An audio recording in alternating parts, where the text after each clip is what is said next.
Ma vieni fuori, su, ti do la mia parola. Parola? Parola di commissario. Allora vengo, Vieni fuori, vieni. Si preparino?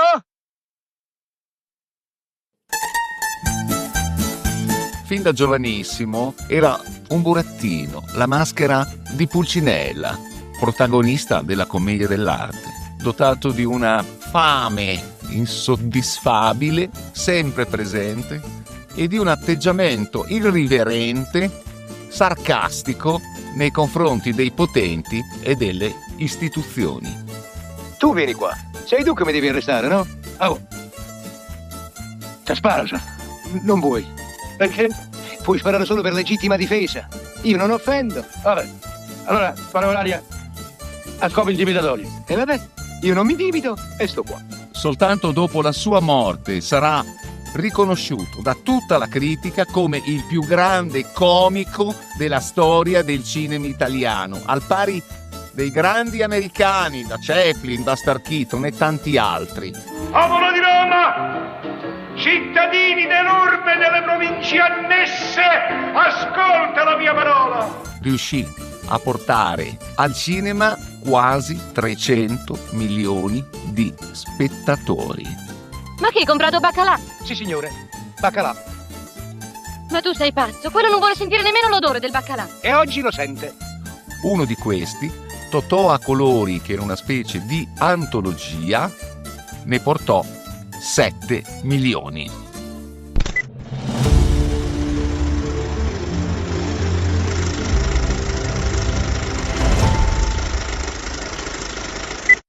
Ah, così che ti lamenti. Ma che cosa aspetti a cercarti un lavoro? Io sono un uomo che ho una dignità e non vado a cercare. Casomai è il lavoro che deve cercare me. Totò girò con 42 registi diversi. Non partecipava alle sedute di sceneggiatura, che sceneggiature vere e proprie non erano. Bastava spiegare a Totò dove si trovasse, quali erano le circostanze dell'azione, e Totò, insieme a una spalla fondamentale come Mario Castellani, che è stata alla sua spalla per 40 film, poi anche Macario, Peppino De Filippo, Nino Taranto, Aldo Fabrizi. Durante la mia vita, nei momenti più terribili, devo dire, va la mano, te lo giuro, non ho mai truffato un italiano, mai! Ebbene, accesa la macchina da presa, Totò faceva la scena, il film se la inventava ogni volta. Bastava che il complice facesse la vittima dei suoi lazzi e delle sue battute. Mi è capitato una guardia, un pancione con una pancia così che non mi ha mollato un minuto. Un produttore napoletano, Gustavo Lombardo della Titanus, andando a vedere uno spettacolo di Totò, disse: questo è un animale cinematografico. E nel 1937 Totò debutta sullo schermo con Fermo con le mani.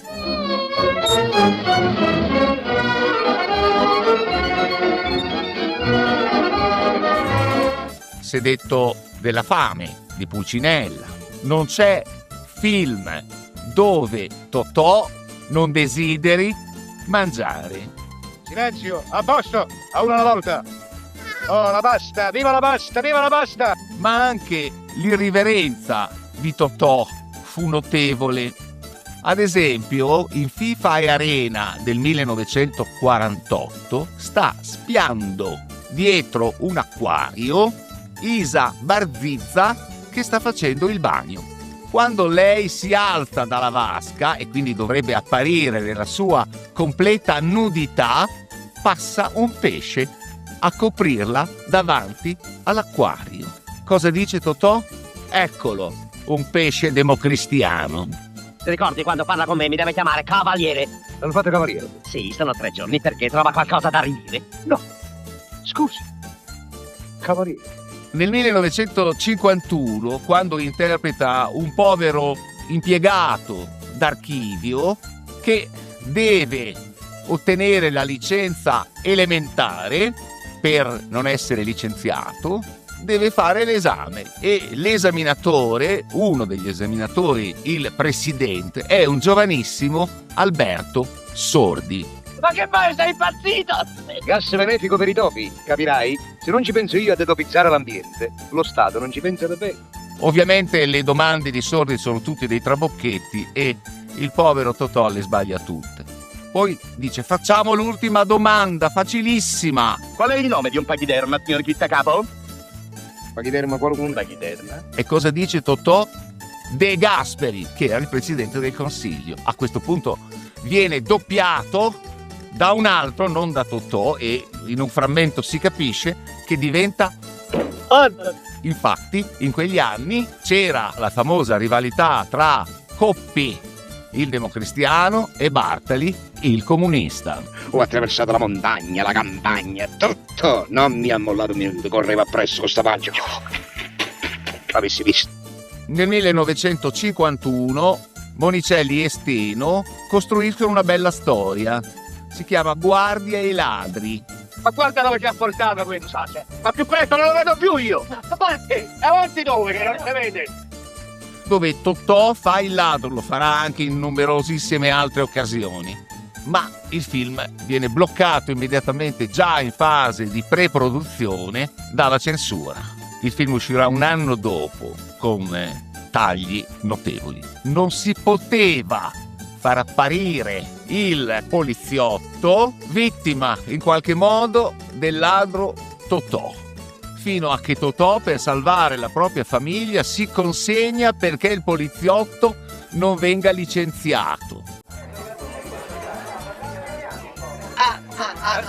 Si sente male un medico? Ma perché era lui? Non si poteva. Vilipendio alle forze dell'ordine. Ma non è questa soltanto la prima volta. In Totò e Carolina accade la stessa cosa. Anche qui problemi di censura. A questo punto Totò è lui il poliziotto, che però salva una povera ragazza, che però è incinta, deve abortire, alla fine non la vuole più nessuno e se la prende lui in casa. Anche questo non si poteva dire e fare. Questa, signor Presidente, è la deposizione resa dall'imputato in sede istruttoria. Urbano Cacace. Presente. Un terzo episodio che si chiama Vigile ignoto, nel film Le motorizzate di Girolami. Vediamo Totò nel giorno della Befana, in tavola, 4 persone, c'è soltanto un uovo alla coque. Allora, ricordatevi che il buco è stretto. Rispetterò la mano. Si procede dalla mia destra. Allora Totò riesce a procurarsi la roba, una divisa da vigile, e si mette alla Befana del vigile, una specie di festa, dove riesce a ottenere un pollo. Anche questo non si poteva fare, anche perché poi lui continua a fare molte e si intasca le molte. Verrà processato, ma alla fine del film lo vedremo in sella a una motocicletta con la divisa dalla polizia stradale a fare ancora le molte. Film anche questo che piacque poco alla censura. Che fa? Faccio l'avvocato. Avvocato. Sì, signore, avvocato. Ma chi? Ah, come io? Ma mi faccia il piacere se ne vada. Un'altra battuta che Totò dice spesso e passa inosservata: ma mi faccia il piacere. Mi faccia il piacere era, quando c'erano le case di tolleranza, una particolare prestazione sessuale, ma passò di fatto quasi inosservata, nessuno ci pensò che era una battuta invece molto sagace e molto cattiva. La guerra ha fermato i tram, ma Pasqualino Miele non può fermarsi. Ha moglie, figli e suocera a carico. Ha inventato la professione del morto. I suoi singolari clienti sanno ormai dove trovarlo per prenderlo in affitto quando corrono pericolo. Dicevamo dell'ossessione per il cibo.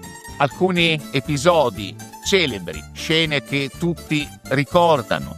Pasquale Miele, in Napoli milionaria, tira fuori da uno sfilatino, lo apre, dentro ci sono gli spaghetti, il coltello, la forchetta e pure il tovagliolo. Pranzo completo. Io invece qualche volta mi lavo, perché sono un uomo di lettere, sono una persona pulita.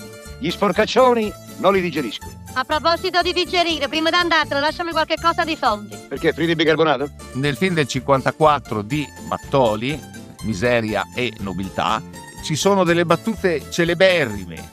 La moglie lo accusa di mangiare con le altre donne. Già, come se non ti conoscessi, che appena guadagni un soldo te lo vai a mangiare con le altre donne. Io? Ne faccio qua. Io vado a mangiare i soldi con le donne. E lui lo sa. Sì, c'ho a cadela, ma tanti anni fa. Ecco una scenata di gelosia. E poi c'è la famosa danza sul tavolo con gli spaghetti.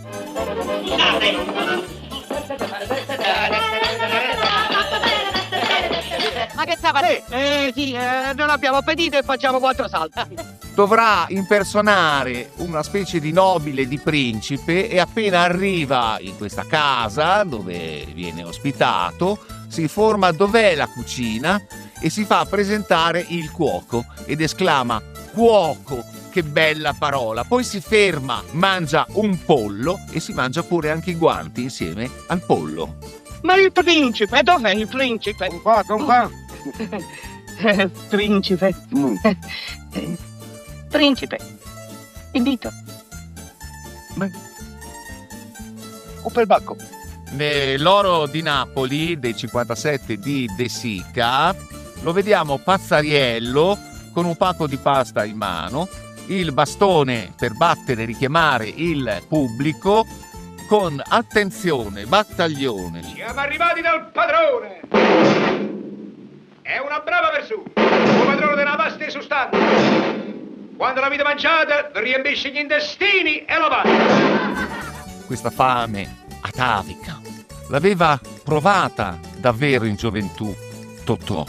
Tant'è vero che dichiarò che lui per tanto tempo aveva avuto soltanto per pranzo e per cena un caffè latte, e chi non ha provato la fame non è in grado di fare ridere. Ebbene, la fame, quella di Pulcinella e quella che impersona Totò, è un desiderio inappagabile. Proprio perché desiderio si confonde con quello amoroso e quello sessuale. E come dice lo psicoanalista Jacques Lacan, il desiderio è sempre inappagabile. Principe, sarebbe per me un grandissimo onore avervi a... Averci? Dai, parla, averci. a pranzo con noi. Lo vediamo quindi chiedere cibo o informarsi su cosa si mangia quando si mangia, sia che lui si trovi in Arabia, nella giungla a fare tarza, da Cleopatra, e durante l'impero romano, in Spagna come torero, nell'imperatore di Capri o in moltissime altre situazioni.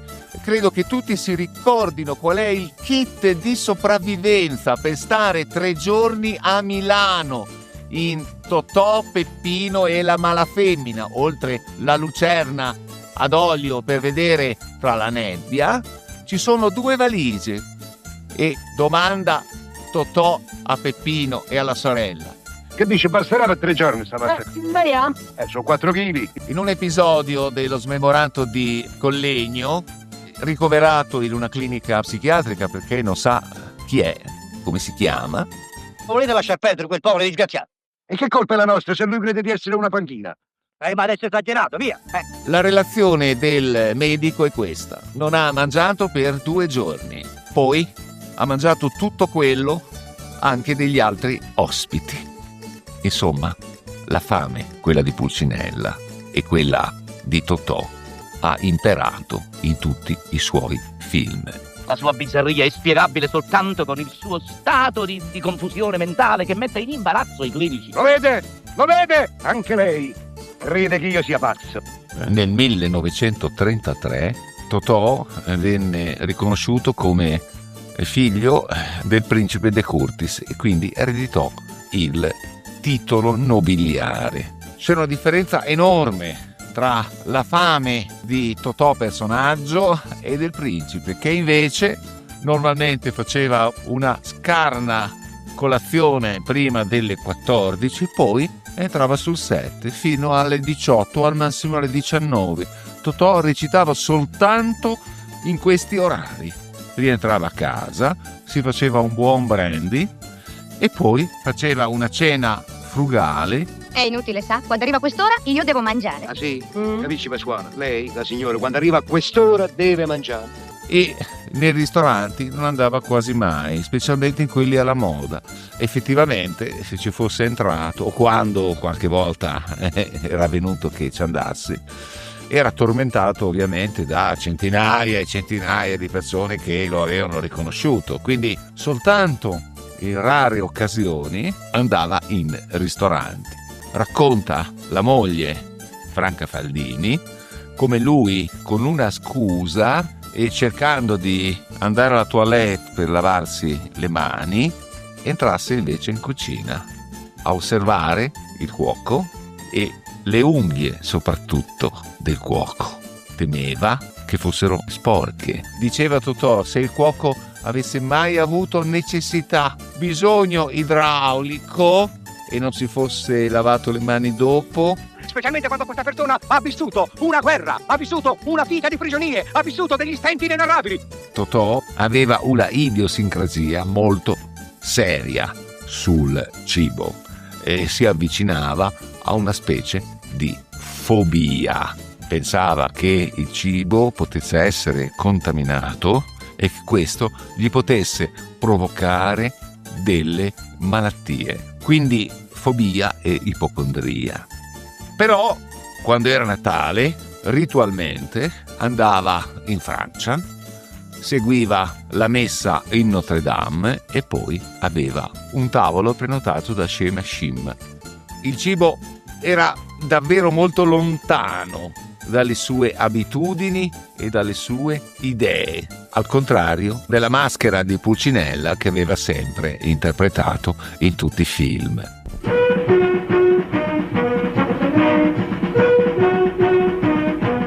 Cosa vuoi? Ridi, sparo! Giovanotto, comunque è lei che sta girando, non io. Cosa desidera? Il grano, fuori il grano. Ha sbagliato? Che sì, lei deve andare al portone appresso. Nel 1966, quasi cieco, interpretò 9 episodi diretti da Luciano Emmer per Carosello. Doveva promuovere, prima con un breve sketch, e poi nel finalino dire il brodo star. Ma lì fece un'altra invenzione. Disse: adesso mi faccio un brodo, anzi un doppio brodo, il doppio brodo star. La star fu costretta a cambiare la denominazione del dado in doppio brodo star, un'altra genialata di Totò.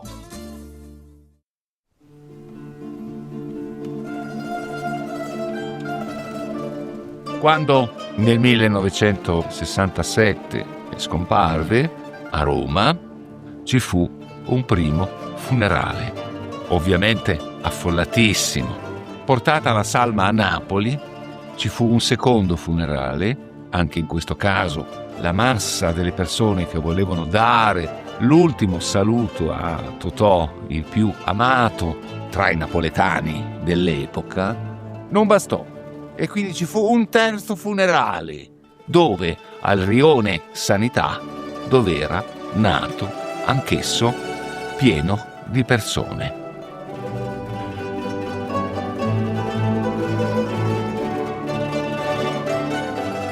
L'unico essere umano al mondo ad aver avuto 3 funerali.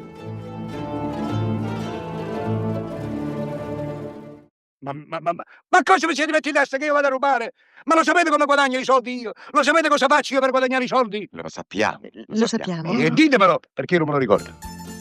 Totò era straordinario nell'inventarsi le battute sul momento. Oh, senti un po'. Mi devi dare sempre 40.000 lire, eh? E perché? Scusami, te l'ho dato prima, no? Ti ho dato 40.000 lire. E la partita è chiusa. I suoi lazzi, i suoi giochi di parole rimasero celebri, ma nessuno del pubblico sapeva che non erano scritti, erano improvvisati, erano frutto della sua straordinaria creatività. Torno nella miseria, però non mi lamento. Mi basta di sapere che il pubblico è contento.